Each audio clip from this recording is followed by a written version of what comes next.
Protesters have been blocking the east-west road linking Sapele and Warri to Rivers State to express their anger.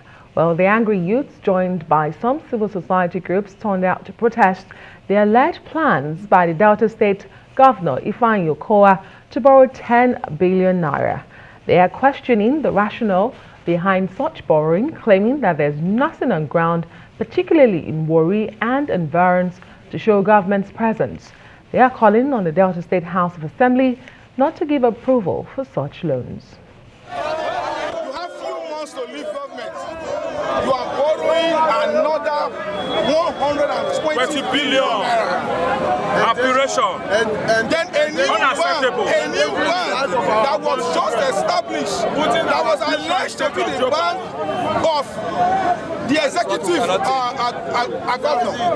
The bank is the one bringing a sum of 100 billion.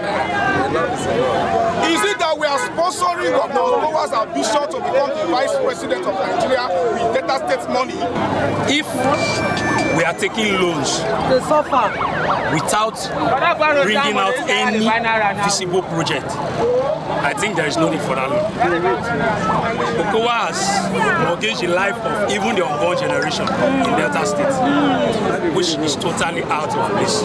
We are here to tell Governor that we cannot continue to be under the underdevelopment that we are today in our state.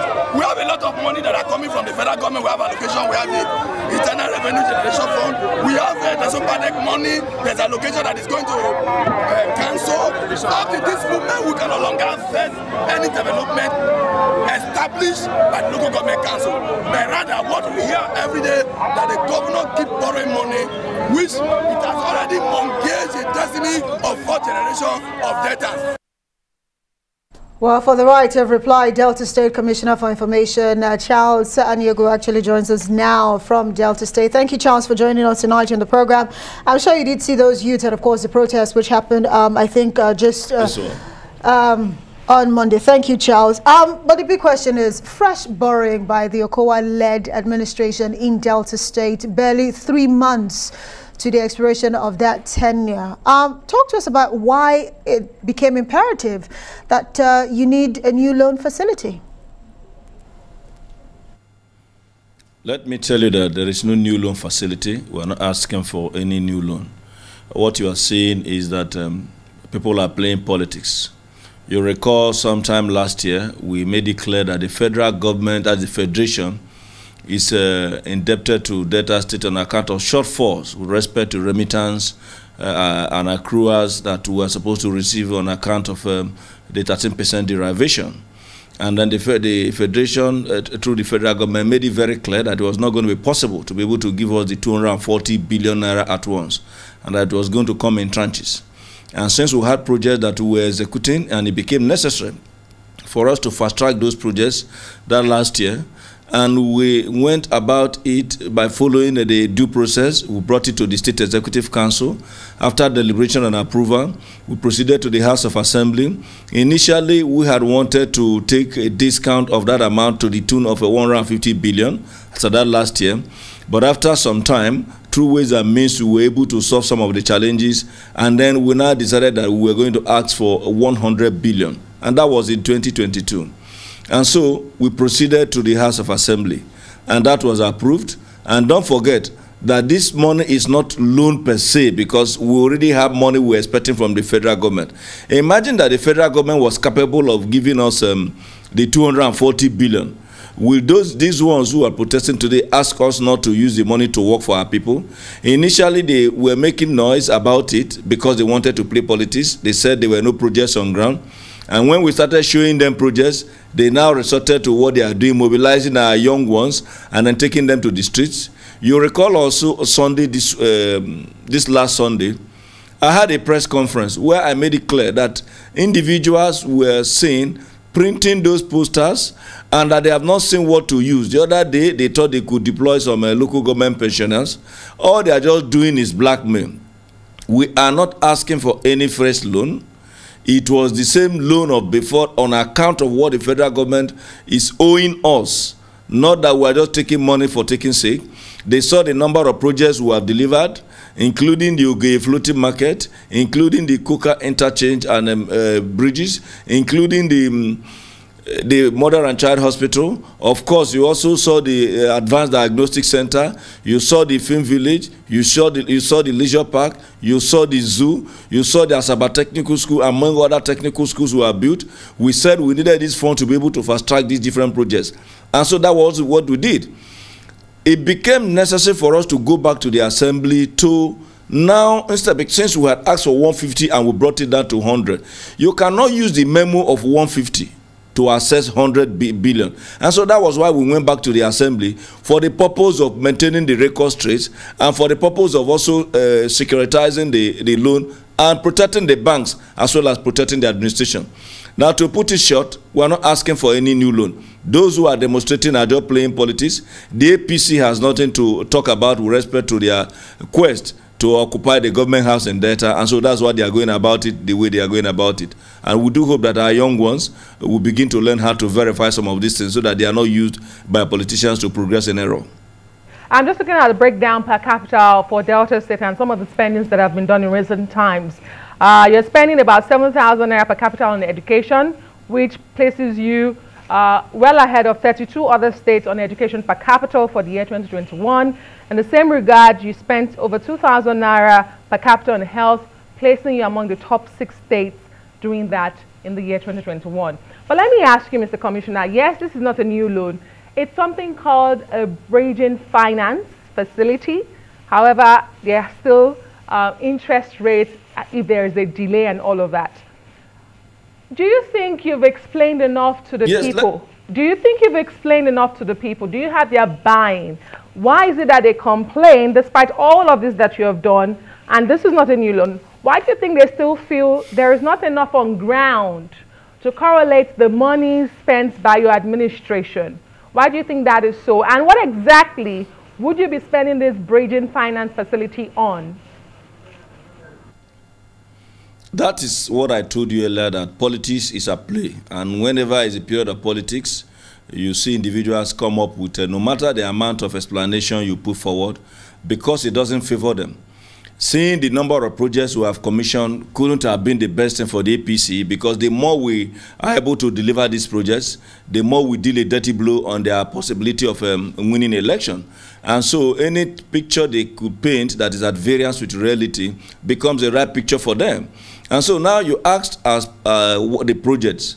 Before we proceeded to ask for this bridging finance, we thought it wise that, first of all, the Naira has been very busy dancing like the football of Okocha, in which case it loses value almost on a daily basis. So if you decide not to take advantage of this bridging finance, and the money is coming in trickles, you will discover that by the time you get the money in a period of 3 or 5 years, as the federal government have made it clear they are going to pay the money in 5 years, you would have lost more than 50% of the value of this particular money that the federal government is paying us. And meanwhile, if you are able to fast-track these projects, you begin to get value immediately. And so, when we took that discounted loan, we reasoned that, number one, it will give us better value, and secondly, we would have been able to deliver a number of projects that will serve our people. And you asked, what are these projects? I have mentioned a number of bridges. When we approached the House of Assembly, we listed all the projects that we're going to tackle. Don't forget, the other day we also gave out as much as 5 billion to the local government pensioners, that's grant, to be able to assist them, because we believe that if the local government was not in a position to be able to defray some of their outstandings, then the state government pensioners will also give as much as 5 billion. These pensioners, the arrears accrued because we are one of the very few states that migrated from the traditional pension scheme to the contributory pension scheme. And that led to what they call payment for past services, because they were individuals who may have worked for as much as 25 years, and then you migrate them into the new platform. The question is, who is going to pay for the 25 years that they have been working? The monies that they should have contributed while they were working for those 25 years now form part of what we call payment for past services. We are one of the states today, like you have rightly mentioned, that have made a whole lot of advancement in the area of healthcare. We are the only state in Nigeria today where you have over 1.1 million Deltans already enrolled in our contributory health insurance. That even the federal government is learning from our model. There are a whole lot of things that we are doing here in Delta beyond even infrastructure. We have been able to empower directly over 19,000 Deltans for the purpose of getting them to become entrepreneurs. All those cost money. And once you also see what we have done in the creeks in terms of ensuring that we have peace. Today, Delta State is always in the news for the good reason. You recall in time past, you hear of pipeline vandalism. How come it's no longer happening? Because we have been able to take development to the creeks. That development doesn't just cost a father, it costs so much money. And we did that because Okowa in 2015 made promises to be able to reach out to the people in the creeks, and we reach out to them and they give us their cooperation. That you are seeing oil exploration and production activities going on smoothly in the creeks of Delta. It's not because we have gone to bring a soothsayer to help us begin to talk to our people. It is because we are giving them projects. Today, they are now seeing the projects on ground and no longer on the pipeline, which was, of course, the reason why they were attacking the pipe in time past.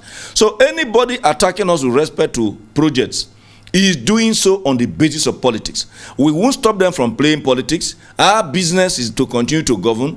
Governor Ato Ifeanyi Okowa has made it very clear that he's going to govern up till the 28th of May, 2023. And that is what we are doing. We are still commissioning projects. We are even trying as much as possible to fast-track a number of the projects, including, of course, the Ugeli-Asaba Expressway, which is a dual carriage of over 160 kilometers. So, Amaka and Adiswa, I can tell you that they are very free to play politics. We do not begrudge them. After all, democracy has the greatest ingredient as freedom of expression. So, but we do hope that when they exercise that freedom, that they do it in such a way that they do not undermine the need for us to grow and grow much more efficiently. We are very much happy with our people because they have continued to support us. I'm relieved you finally describe it as politics and not Okocha's skillful football like he did earlier. Yes. But you know what, Mr. Commissioner, they would say the onus is actually on you because you talk about all the projects you've carried out, but the opposition would say you've actually squandered 4.2 trillion naira since you took office and you're just borrowing left, right and center. So the onus, they would say, is on you as the Commissioner for Information to trickle down this message to the people so they understand why this facility is important and the benefits to them. But for now, I'd have to say thank you so much for your in-depth analysis tonight and helping us unpack this. Charles Aniagwu, Commissioner for Information in Delta State tonight.